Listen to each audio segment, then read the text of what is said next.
Hello guys, क्या हाल चाल। आज हम इस वीडियो में पढ़ने वाले हैं क्लास 10th की फिजिक्स। इसमें चैप्टर का नाम है प्रकाश का परावर्तन एवं अपवर्तन। इस वीडियो में हम आज देखने वाले हैं कि प्रकाश क्या होता है, उसके बाद दर्पण क्या होता है, दर्पण कितने प्रकार के होते हैं, ठीक। उसके बाद किरण पुंज के बारे में देखेंगे। उसके बाद समतल दर्पण क्या होता है, समतल दर्पण से रिलेटेड सभी परिभाषाओं को देखते हैं। तो आइए इस वीडियो को स्टार्ट करते हैं। सबसे पहले इसमें है कि प्रकाश। इस चैप्टर में सबसे पहले क्या जाता है, प्रकाश। तो प्रकाश क्या होता है? प्रकाश एक प्रकार की ऊर्जा है जो हमें वस्तुओं को देखने में मदद करती है या सहायता करती है, ठीक। उसके बाद प्रकाश की तरंगदैर्घ्य जो है कितने एंगस्ट्रॉम होती है? प्रकाश की तरंगदैर्घ्य 3900 एंगस्ट्रॉम से 7800 एंगस्ट्रॉम होती है, ठीक। उसके बाद प्रकाश जो है एक सीधी रेखा में चलता है। प्रकाश कभी इधर उधर नहीं जाएगा, प्रकाश हमेशा सीधी रेखा में जाएगा, ठीक। उसके बाद प्रकाश का वेग जो है वो 3 × 10⁸ मीटर प्रति सेकंड या 3 लाख किलोमीटर प्रति सेकंड की रफ्तार से प्रकाश चलता है, ठीक। उसके बाद आ जाता है आपका प्रकाश पुंज क्या है। प्रकाश के किरणों के समूह को क्या बोलते हैं? हम प्रकाश पुंज बोलते हैं। प्रकाश के किरणों के समूह को प्रकाश पुंज कहते हैं, ठीक। प्रकाश पुंज जो है वो 3 प्रकार की है। सबसे पहला प्रकाश पुंज है समांतर प्रकाश पुंज, अपसारी प्रकाश पुंज और अभिसारी प्रकाश पुंज, ठीक। ये जैसे समांतर किरण पुंज, अपसारी किरण पुंज और अभिसारी किरण पुंज।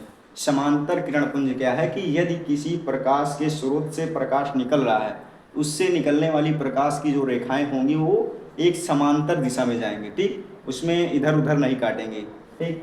तो कैसे प्रकाश पुंज हो जाएगा? समांतर किरण पुंज हो जाएगा, ठीक। उसके बाद आपका आ जाता है अपसारी किरण पुंज। अपसारी किरण पुंज क्या होगा? जब किसी एक स्रोत से प्रकाश निकल करके वो कई दिशाओं में फैले तो क्या कहेंगे? उसको हम अपसारी किरण पुंज कहेंगे। उसके बाद अभिसारी किरण पुंज क्या है? जब प्रकाश की किरणें कई स्रोतों से आकर के किसी एक स्थान पर मिल जाएंगे तो उसे हम क्या बोल देंगे? अभिसारी किरण पुंज बोल देंगे। इसके बाद आपका आ जाता है दर्पण।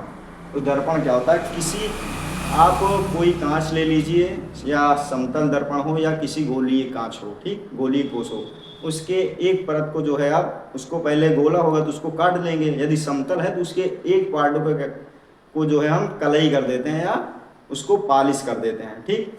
जब उसको एक पार्ट को पॉलिश कर देंगे और दूसरे पार्ट से प्रकाश का परावर्तन होगा तो उसे हम क्या बोल देंगे? दर्पण बोल देंगे। जैसे इसमें लिखा गया है कि प्रकाश किसी कांच के गोलीय अथवा समतल कांच के पट्टी के एक भाग को पॉलिश करके तथा दूसरे भाग से प्रकाश का परावर्तन हो। एक भाग को क्या कर दिया जा रहा है? पॉलिश कर दिया जा रहा है और दूसरे भाग से प्रकाश का परावर्तन किया जा रहा है, तो उसे क्या बोल देंगे? हम दर्पण कह देंगे, ठीक। तो दर्पण भी कितने प्रकार के होते हैं? दर्पण 3 प्रकार के होते हैं। सबसे पहले क्या है? समतल दर्पण और उत्तल दर्पण और अवतल दर्पण। तो समतल दर्पण क्या है? यदि किसी समतल कांच के एक भाग को पॉलिश करके तथा दूसरे भाग से प्रकाश का परावर्तन हो तो उसे हम समतल दर्पण कहेंगे। कोई समतल कांच की पट्टी हो, उस कांच की पट्टी की एक परत यानी एक सतह को जो है हम पॉलिश कर देंगे और दूसरे सतह से जो है प्रकाश का परावर्तन करेंगे, तो कौन सा दर्पण हो जाएगा? समतल दर्पण हो जाएगा, ठीक।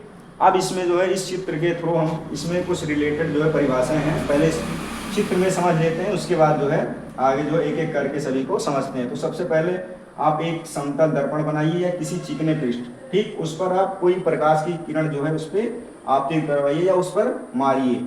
जब कोई प्रकाश की किरण आएगी तो उस आने वाली किरण को क्या बोल देंगे? हम आपतित किरण। उसके बाद उस पृष्ठ से, चिकने पृष्ठ से टकरा करके जाने वाली किरण को क्या बोल देंगे? हम परावर्तित किरण। उसके बाद इन आपतित किरण और परावर्तित किरण के बीच एक रेखा होगी जो आपतित किरण और परावर्तित किरण को 2 भागों में बांट देगी, तो क्या कहलाएगा? अभिलंब कहलाएगा। और आपतित किरण और अभिलंब, ये आपतित किरण और अभिलंब के बीच बनने वाले कोण को आई बोलते हैं, इसे अपवर्तन कोण बोलते हैं, ठीक। उसके बाद ये जो अभिलंब और परावर्तित किरण के बीच बनने वाले कोण को क्या बोलेंगे? परावर्तन कोण, ठीक। तो यहाँ तक का ये जो है इसको देख लीजिए। इसके बाद अब जो है हम देखते हैं आपतित किरण, परावर्तित किरण, अभिलंब, आपतन कोण, परावर्तन कोण। ठीक, तो आइए देखते हैं कि आपतित किरण क्या होती है। तो देखिए इधर, किसी चिकने पृष्ठ से आकर टकराने वाली किरण को क्या बोल देंगे? आपतित किरण। जैसे आप कोई चिकना पृष्ठ ले लीजिए, जैसे ये एक बुक है, ठीक। अब ये देखिए, ये इधर ये कोई एक चिकना पृष्ठ है, तो यदि इस पर कोई प्रकाश की किरण ये ऐसे आएगी, ये प्रकाश की आने वाली किरण को क्या बोलेंगे? आपतित किरण। तो यही लिखा है कि किसी चिकने पृष्ठ से आकर टकराने वाली किरण को आपतित किरण कहते हैं। ठीक, उसके बाद है परावर्तित किरण। अब यही चिकने पृष्ठ से आने वाली किरण को आपतित किरण बोल देंगे और जाने वाली किरण को क्या बोल देंगे? परावर्तित किरण। तो लिख दिया गया, इसमें लिखा गया है कि चिकने पृष्ठ से टकराकर वापस उसी माध्यम में जाने वाली किरण को परावर्तित किरण कहते हैं। कोई किरण आई और आकर उस चिकने पृष्ठ से टकराकर उसी माध्यम में, वो जो जाने वाली किरण है, वो जाने वाली किरण को क्या बोल देंगे? परावर्तित किरण। और उसके बाद आपका आ जाता है कि अभिलंब। ठीक, अब आपतित किरण और अभिलंब, ठीक, आपतित किरण परावर्तित किरण हो गई, उसके बाद आपका अभिलंब आ जाता कि अभिलंब क्या है। आपतित किरण और परावर्तित किरण, देखिए जैसे इधर वाली ये किरण आपतित है और ये वाली परावर्तित, ये आपतित किरण हो गई और ये परावर्तित किरण, और इन दोनों के बीच में ये जो ऐसे रहेगा, ये जो रेखा है वही क्या हो जाएगी? अभिलंब हो जाएगी। तो इसको डिफाइन किया जाएगा कि आपतित किरण एवं परावर्तित किरण, इन दोनों किरणों के बीच बनने वाला ये जो कोण दिख रहा है आपको, इस कोण को जो है दो बराबर भागों में बांटने वाली रेखा को क्या बोल देंगे? हम अभिलंब बोल देंगे। तो यहाँ पर लिखा गया है कि आपतित किरण एवं परावर्तित किरण के मध्य बनने वाले कोण को क्या बोल देंगे? हम अभिलंब, सॉरी, आपतित किरण एवं परावर्तित किरण के मध्य बनने वाले कोण को दो बराबर भागों में बांटने वाली रेखा को क्या बोल देंगे? हम अभिलंब बोल देंगे। अब उसके बाद आपका इन ये जो दो किरणें हैं, आपतित किरण और परावर्तित किरण, अब ये आपतित किरण और परावर्तित किरण अभिलंब से कुछ कोण बनाती हैं। तो जो आपतित किरण कोण बनाती है तो उसे हम आपतन कोण का नाम देते हैं। जैसे लिखा गया है कि आपतन कोण क्या है कि आपतित किरण एवं अभिलंब के बीच बनने वाले कोण को क्या बोल देंगे? हम आपतन कोण बोल देंगे। इसे आई से रिप्रेजेंट करते हैं या व्यक्त करते हैं। अब जैसे ये आपतित किरण है, ठीक, अब इसके बाद ये अभिलंब, अब ये आपतित किरण और अभिलंब के बीच बनने वाले कोण को क्या नाम देंगे? हम आपतन कोण देंगे। और इसको किससे व्यक्त करेंगे? आई से, आई आपतन कोण। फिर उसके बाद आपका आ जाता है परावर्तन कोण। तो परावर्तन कोण क्या है कि परावर्तित किरण एवं अभिलंब के बीच बनने वाले कोण को परावर्तन कोण। अब जैसे ये इधर वाला क्या था? ये परावर्तित किरण उधर को जा रही है ना, तो ये परावर्तित किरण और अभिलंब, ये जो कोण बन रहा है ये अभिलंब हो गया। उसके बाद ये परावर्तित किरण, अभिलंब और परावर्तित किरण के बीच बनने वाले कोण को क्या बोल देंगे? हम परावर्तन कोण बोल देंगे। और इसको किससे प्रदर्शित करेंगे? इसको हम आर से प्रदर्शित कर देंगे।